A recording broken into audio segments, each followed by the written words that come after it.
Hi guys, welcome from Pax Europiana, this time again from Pristina, the future capital of the NATO member Kosovo. This is here my mission to make it very clear that I'm for the triple joint accession of the three countries together, Austria, Bosnia and Kosovo. I think this is the best strategy for peace, that the three countries, Austria, Kosovo, Bosnia, they join NATO together. And this is very clear message then to Serbia that they also should join NATO once they have turned back to the West and have stopped this warmongering. I've now quite intensively criticized President Vučić on Twitter. Maybe some of you have followed it for his provocations, his claim there are Chechens and Circassians and all these other groups in Kosovo. It's obviously totally ridiculous, the hysteria he is having. And it's actually not anti-Russian hysteria, but it's his hysteria against Europe, which is the annoying fact in the Balkans at the moment. Yeah. I would like to also specify that we have this big crisis in Kosovo-Serbian relation here with the dialogue also for a reason. And the reason is ultimately the Serbian idea that in the cover of the war in Ukraine, they can now clarify what they call or rectify the past and roll back the independence of Kosovo. This is completely wrong.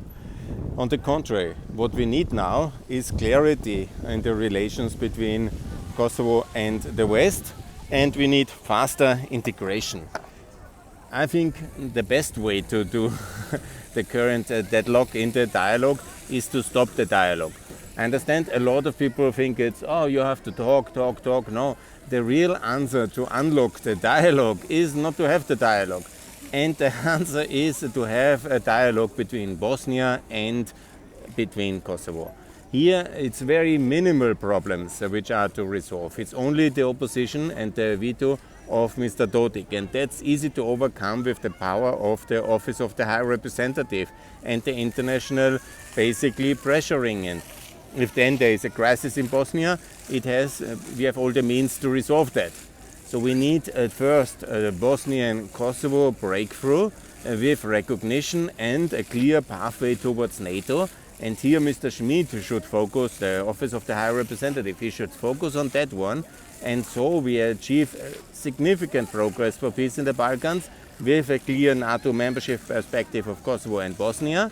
And it's basically an internal issue.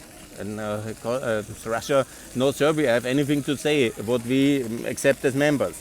Austria should also be supportive and no longer serve as a negative role model. That's why the three countries should join NATO together next year.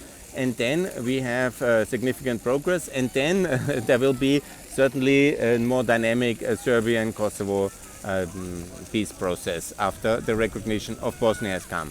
If there is some kind of military answer of Mr. Dodik, it's much better. He is moving out of the constitutional order, he will be punished and imprisoned. And if he makes a rebellion, it will be subdued.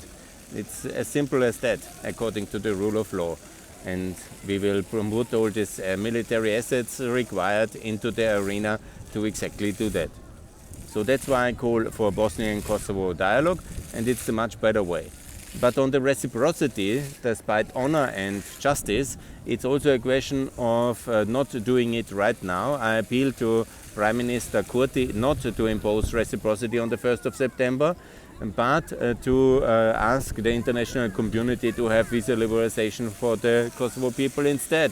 And this can be done already on the 6th of October is the next council meeting. So let's do it at that moment, and then we have achieved something. I mean, that's the logical next step. And that's how I would approach this current crisis. And it's a much more logical outcome. So I was today in Gračanica. I didn't want to make a video because I didn't want to get slapped in my face because it's a very tense moment then. But you have Serbian flags everywhere. You have also mostly Kosovo number plates. It's the sister city of Pristina in the east where the majority is Serbs. So Gračanica works. So it's also not such a big problem if there are flags and maybe the DINA or maybe even the license plates. If that's the situation and it has somehow worked since 2008 and 2011, we can live some years further with that one. if we continue to have real progress for Kosovo. If it is all blocked because of the French-Serbian alliance, because Mr. Macron is not allowing visa liberalization, then it's maybe better to impose reciprocity on the 1st of September and then to make this crisis, see if Mr. Macron prefers an armed conflict again. Yeah, that's also his choice. Yeah, I mean, he has already delivered Ukraine to the sword.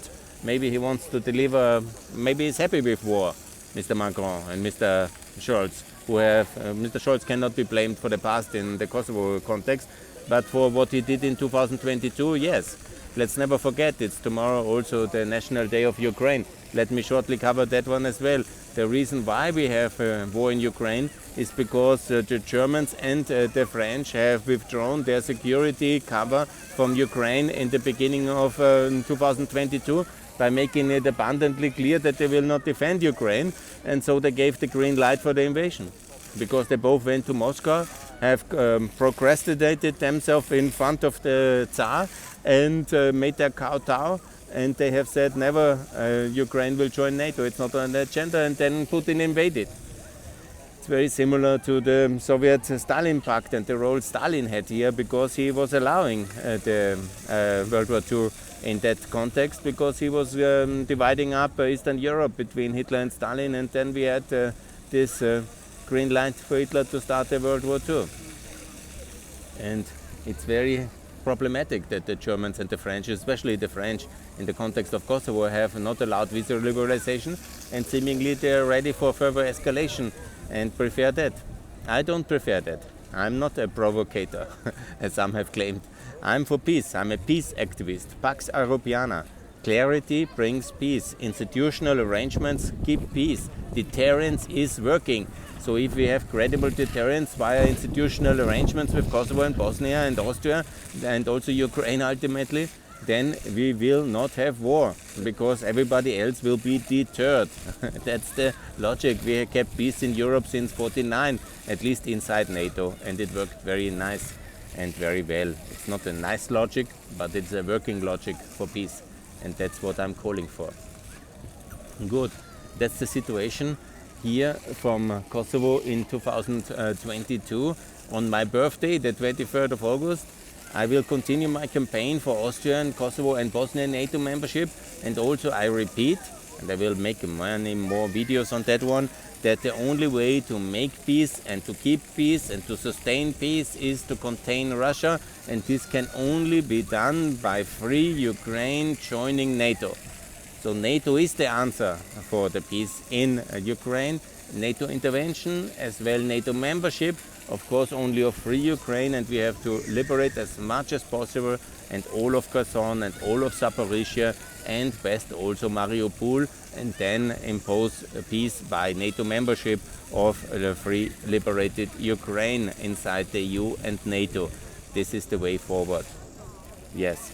And on the situation in the north, I think I made it very clear. I'm fully supportive of Kosovo, but the question is, we should also not give Vučić a reason to war. And again, Europe has all the cards to end this crisis by giving visa liberalization towards Kosovo, and that's long overdue to do that. So here's the very simple settlement which we need. It's basically postpone reciprocity for visa liberalization for Kosovo immediately, and NATO membership of Kosovo and Bosnia, and EU candidate status for both in October Council, and then next year we can have triple EU NATO membership of Kosovo and of Bosnia and of Austria, and this will be a stability in the Balkans, peace in the Balkans, and then we can focus to getting Ukraine, free Ukraine, and hopefully also Moldova and Georgia, the free parts, into NATO. And so we have a long-term stable peace under the nuclear armament umbrella of the Americans, and within our NATO system of the alliance system of the free world, including all of the European Union member countries, which all of them should join as well. Good. I think I was very clear. What else? I will keep on that campaign, and please sign, if you're Austrian, please sign the Austrian People's Petition for the Volksbegehren for NATO membership. If you are international and speak English, please subscribe my channel. It's today my birthday. I have this campaign to reach 1,000 subscribers, and that would be fantastic, and I would be most happy to achieve that. Yes, I will give you a last small visual impression of this beautiful town here on the 23rd of August. I have to go back to the hotel now. Here's the theater, the International Theater, the National Theater to be correct, the former Austrian train station, the government building, the Skanderbeg. I think you know all of this already. And now it's time for me to say goodbye, and I thank you very much for your attention, for your support, and when you can subscribe to my channel, I would like to reach this 1,000 limit in the coming days with your help. And thanks everybody for the birthday wishes. And more to come. From Pax Europiana, from the Republic of Kosovo, please support NATO membership of Kosovo. That's the road to peace. Thanks a lot. Bye.